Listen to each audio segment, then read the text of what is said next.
Ngayon, narito muna ang bigating pasabog numero 4.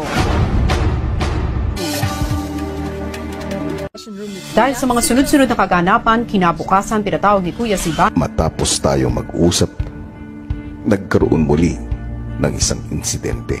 Naglawayang ko. Wala akong pakalam. Sanay na ako sa ganyan. Really? Of course. Sa bagay, marami kang akala.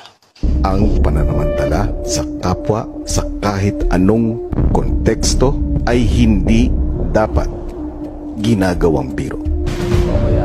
At kailanman ay hindi ko maaaring palagpasin ang mga ganitong klaseng biro sa loob ng aking bahay.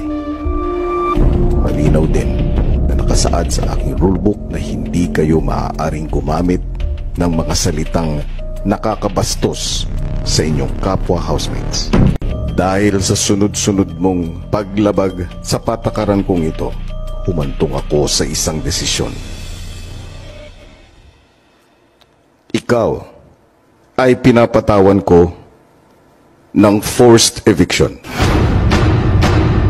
You've just been evicted from the Big Brother house. Thank you. Mga kapamilya, ang courageous kabalen ng Pampanga, Justin! Hi, Justin. Hello. Good evening. Good evening. Hello.